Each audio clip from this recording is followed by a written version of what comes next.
call of our time, in my view, is about the release of full human possibility. There is latent possibilities in all of us.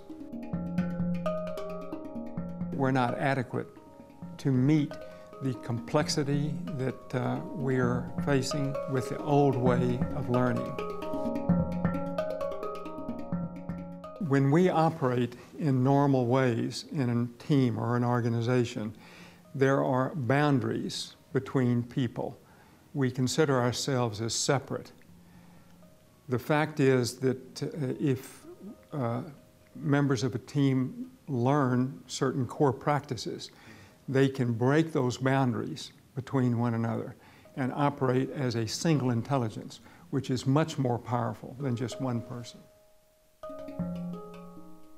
My first learning about this was 30 years ago with a physicist by the name of David Bohm. The talk with Dr. Bohm changed my life, literally.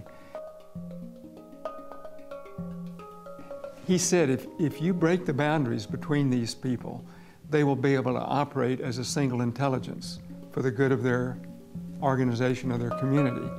And I said, Dr. Bohm, how will I break the boundaries between them?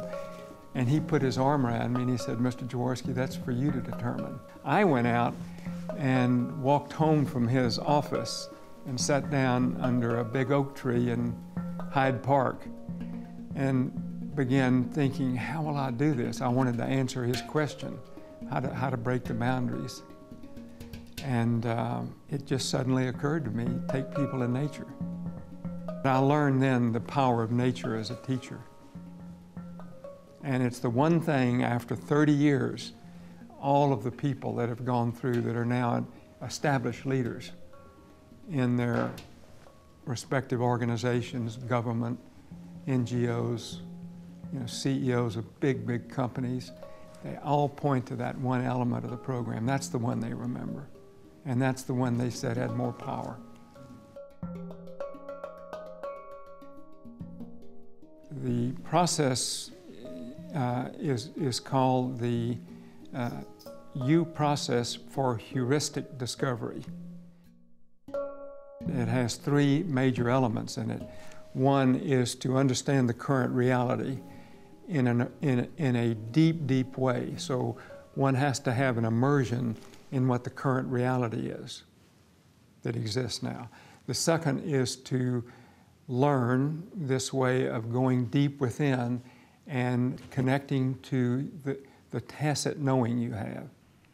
And then the third is to be able to crystallize that knowing that comes from this tacit way of knowing, and to crystallize that into usable products or decision or strategy. What happens to the individuals going through this process is a shift in their mindset and their belief system and their operating philosophy of how they can learn in the world, how they can exist in the world, and how groups can learn together. That's the essence of this process. When I am going to come to Holland for this next workshop, my intention is to share the evolved understanding I have of what David Bohm taught me in 1980. I wrote about my first understanding of what he said in 1996, 16 years later. It took me that long to deeply understand it, enough to even write about it. And now this is the second, the more evolved learning.